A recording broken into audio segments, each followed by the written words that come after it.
Okay, we have to calculate electric field intensity due to dipole at equatorial position. तो अगर ये dipole है -q +q और इसका डाइपोल मोमेंट है 2ql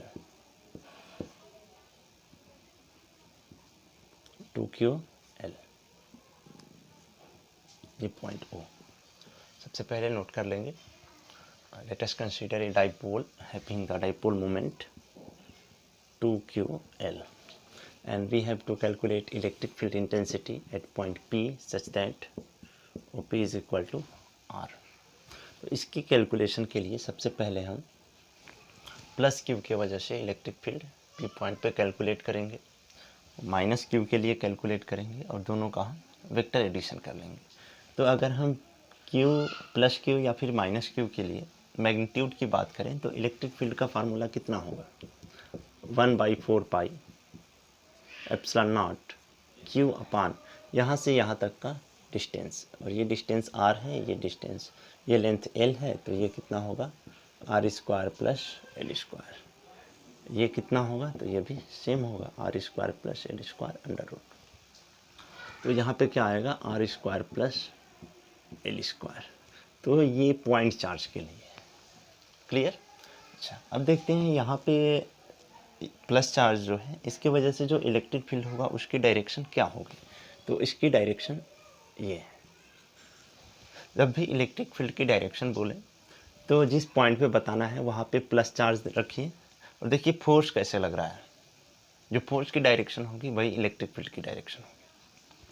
तो यहाँ पे हम अगर पॉजिटिव चार्ज रख लें तो ये रिपेल करेगा इस डायरेक्शन में, और जिस डायरेक्शन में रिपेल करेगा या फिर जिस डायरेक्शन में फोर्स लगेगा वही डायरेक्शन इलेक्ट्रिक फील्ड की होगी। तो ये इलेक्ट्रिक फील्ड की डायरेक्शन बनी पॉइंट चार्ज के लिए। अगर यहाँ से ऐसे एक हम लाइन ड्रा करते हैं, ये एंगल अगर थीटा है तो ये एंगल भी कितना होगा थीटा होगा। ये कंपोनेंट कितना बनेगा e cos थीटा, और इसके 90 डिग्री पे ये क्या बनेगा e sin थीटा। क्लियर है। अब इसकी बात करते हैं तो इसमें इलेक्ट्रिक फील्ड की डायरेक्शन इधर बनेगी e, ये प्लस के लिए है, ये माइनस के लिए। ये एंगल कितना होगा तो ये एंगल अगर थीटा है तो ये वाला भी एंगल थीटा होगा, क्योंकि ये दोनों सिमिलर ट्रायंगल्स हैं। तो ये एंगल भी थीटा हो गया। ये इसका जो इधर कंपोनेंट बनेगा वो क्या बनेगा e cos थीटा, और इधर e sin थीटा। तो अब आप क्लियरली देख रहे हैं e sin थीटा दोनों अपोजिट डायरेक्शन में, और चूँकि वेक्टर है तो दोनों एक दूसरे को कैंसिल कर देंगे। तो क्या लिख लेंगे कि e sin theta is cancel out. तो टोटल इलेक्ट्रिक फील्ड कितना आएगा तो ये आएगा e cos theta plus e cos theta.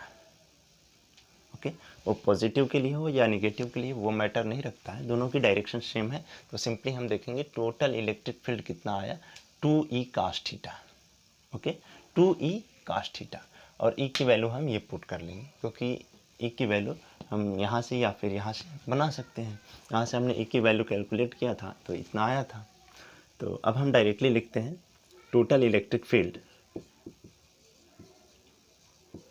Total electric field at point P is 2, ये value 1/4 pi epsilon naught q upon r² plus l², और into क्या cos theta. तो E is equal to 1/4 pi epsilon naught 2q upon r² plus l², और cos theta is equal to l upon r² plus l² to the power 1/2। ये 2ql जो है उसको हम बोलते हैं डाइपोल मोमेंट।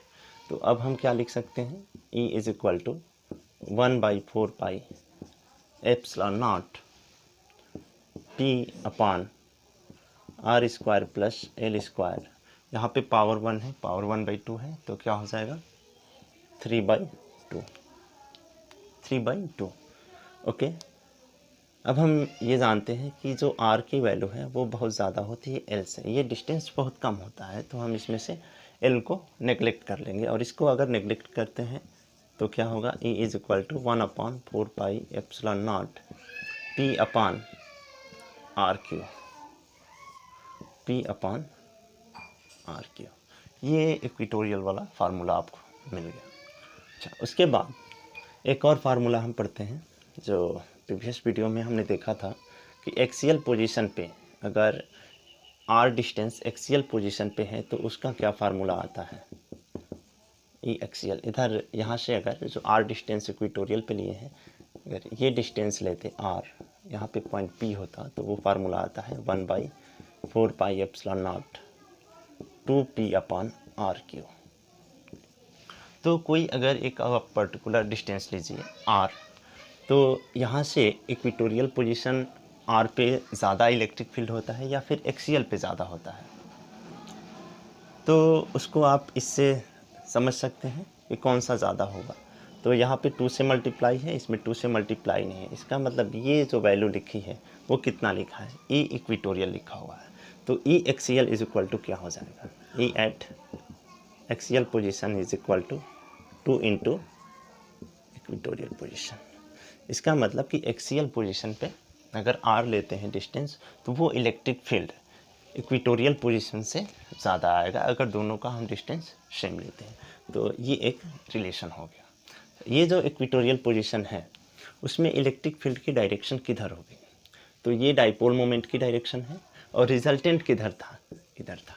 तो डायरेक्शन क्या बोलेंगे, direction of E is opposite to